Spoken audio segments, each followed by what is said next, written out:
Oi, gente! Mais um vídeo aqui no canal e hoje eu estou com meu papito. Tudo bom? Tudo bem com vocês? Seguinte, gente, o vídeo de hoje é sobre como eu sou tão rica, como eu tenho tanto dinheiro e como eu pago a minha faculdade de moda se eu não trabalho.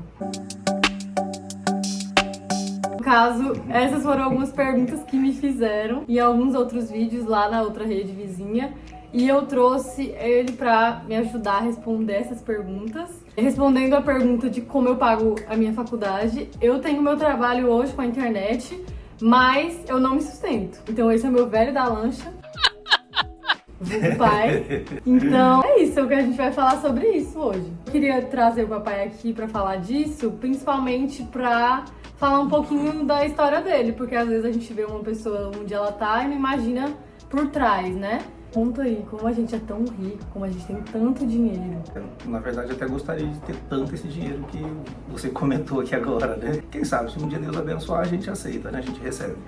Mas não é bem isso, não. Na verdade, a gente, graças a Deus, a gente tem uma vida socioeconômico, financeiro estabilizado, né? Nós temos a nossa empresa, que a gente tira o sustento e que a gente faz tudo para poder dar o melhor para os nossos filhos, né? Coisa que na minha época de infância, por exemplo, a gente não teve muitas condições e nem muita escolha para fazer o curso que nós fizemos, né? Mas graças a Deus, Deus nos abençoou, colocou pessoas maravilhosas na nossa frente e a gente conseguiu se formar e ter uma condição de vida melhor.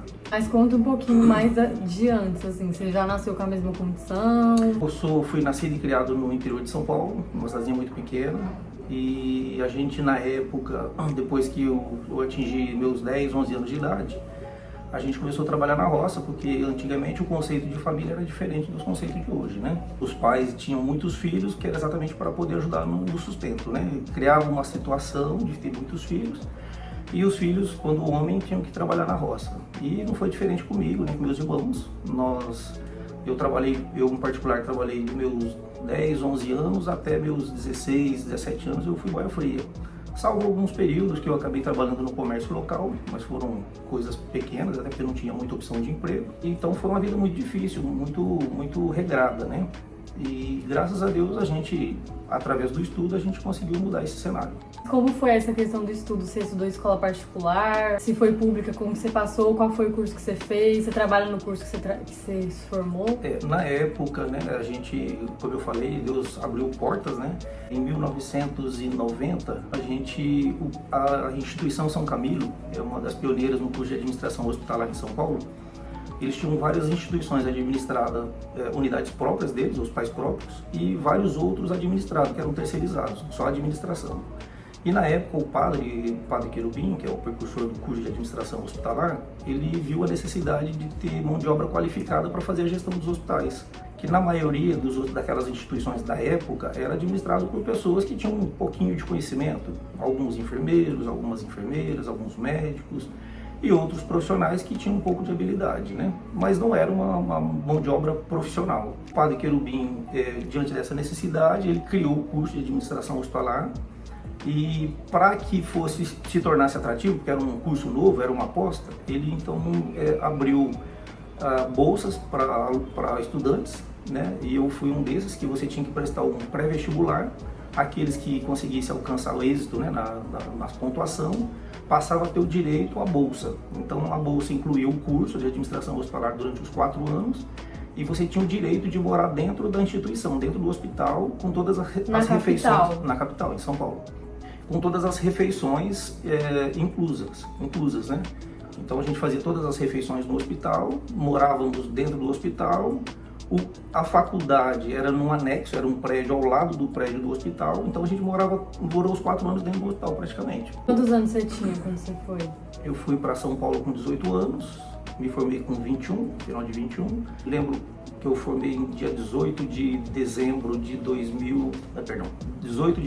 94, dia 3 de janeiro eu me apresentei no Hospital da Venerável Ordem Terceira de São Francisco da Penitência, do Rio de Janeiro, como meu primeiro emprego. Aí começou a melhorar já ou Ainda ficou um tempo? Não, o primeiro mês não, porque o primeiro mês, né, você tá com muita sede, você pega um copo d'água e não mata a sede direito, né? Mas com o tempo, graças a Deus, a gente começou a transformar a vida da gente, né? De melhorar a condição. Porque quando você não tem nada, quando você passa a ter uma coisa, já é alguma coisa. E como a gente veio de uma situação onde tudo era muito escasso, então o pouco que a gente conseguia adquirir, a gente sabia administrar, né? A gente vivia com pouco, tentava guardar o máximo para que a gente pudesse transformar a nossa vida. Também tive sorte, né? Assim, não sei se é sorte, um pouco enfim, coisa de Deus, né?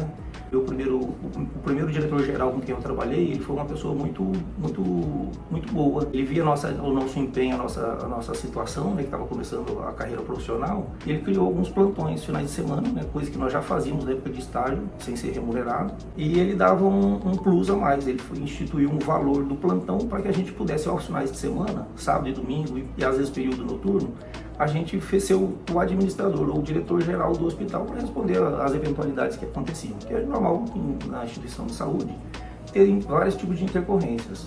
Então, com isso, era um plus a mais no nosso salário. Então, além do meu salário, eu tinha também o valor do plantão. Isso com já uns 18 anos? Depois, não, eu já me formei com 21, já comecei com 22 anos, 22, né? A partir do 6º mês de trabalho lá, mais ou menos, foi que ele instituiu isso aí e, graças a Deus, a gente conseguiu se superar.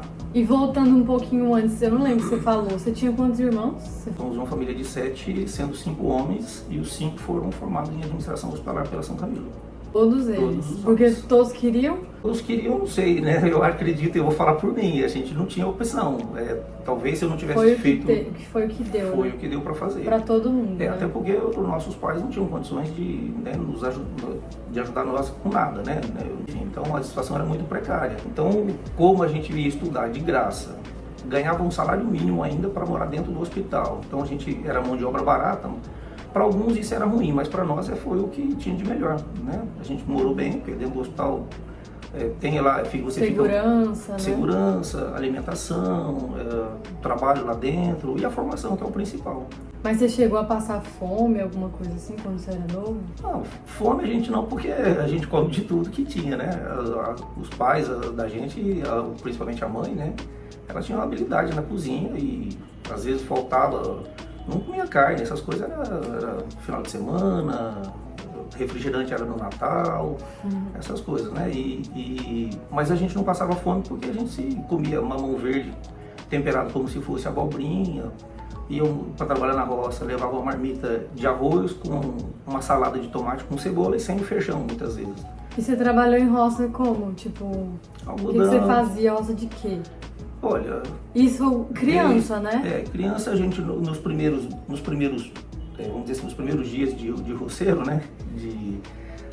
A gente trabalhava, na época a plantação de café era muito forte lá no interior de São Paulo. Meus pais trabalhavam batendo café e a gente, quando criança ainda, 9, 10 anos, a gente fazia a varredura do pé de café. Mas a partir de então que a gente foi crescendo, né, isso não demorou mais que um ano, a gente com 11 anos, eu me lembro de 11 para 12 anos, eu já ganhava diária de homem, normal, como qualquer um ganha hoje, para trabalhar, porque a gente produzia. Aí a gente passou a roar café, bater café, ser saqueiro, aí fui para cana, fui para amendoim, fui para o milho, algodão.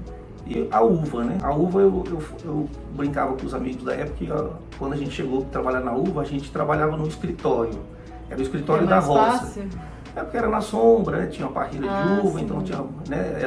Então você não ficava com o sol. Era o luxo, né? Era o luxo da roça, né? E de fato foi muito bom. Na uva até que consegui ficar acho que uns 2 anos, 3 anos trabalhando direto. Teve um período, meu pai trabalhava na prefeitura. E ele, quando saiu, fez um acordo com a prefeitura, recebeu um valor e comprou um caminhãozinho da época. E aí ele buscava, conforme os tipos de lavoura, ele fazia algum serviço. Tipo, era a época do café, que as máquinas beneficiavam o café, ele buscava palha para poder levar para a roça, para poder usar como adubo, esterco. Buscava bagaço de cana também para levar para as parrilhas de uva, né? Buscava o café colhido, ensacado na zona rural para trazer para as máquinas para beneficiar o café. E aí a gente fazia a parte de carregamento e descarregamento, né? Ora saqueiro, ora o chapa, como a gente costuma dizer hoje. Foi isso a minha infância praticamente. Papai, e uma coisa que eu acho legal falar também é que depois que você se formou, começou a melhorar, né? Porque você começou a ter um salário já de uma pessoa formada. Mas pra gente ter a condição que a gente tem hoje, que é uma condição boa, né? Foi evoluindo com o tempo, né? Quando eu nasci, a gente não tinha a mesma condição de hoje. Não. Foi tudo caminhando. Hoje, a condição que a gente tem hoje é de hoje, né? Tipo, ontem já não era a mesma. À medida que o tempo vai passando, né, a gente continua trabalhando firme e forte até hoje, né? Às vezes você tira um período de férias para ficar com os filhos, né, e ter aquele momento junto, mas no dia a dia nosso é trabalho sagrado, é de sol a sol, né? Durante a semana toda, no final de semana que a gente Trabalha descansa. sempre, né? Mas eu Trabalha quis dizer sempre. assim, que não é uma condição de sempre, né? Não, Tipo, a gente não de forma- nasceu, Não. você não nasceu, eu não nasci rica e muito menos ainda você, foi sempre É. progredindo, né? Costumo dizer, né? Se Deus abençoar e der saúde, talvez a sua irmã, que é mais nova, né? Talvez ela vai ter uma condição um pouco Os mais melhor. novos vão colhendo melhor, né? É. Porque vai... Em parte, sim, se caminhar da forma como continua, é o que Sim. a gente deseja, né? Mas com fé em Deus, com muito trabalho, com muita luta, a gente tem fé que as coisas vão continuar bem. Não somos ricos, não somos... Quem dera fosse milionário, né? Eu até arrisco jogar na Mega Sena, mas essa sorte não Vai dar não me certo. pegou ainda. Bom, então é isso. Eu queria só contar isso, né? Explicar um pouquinho.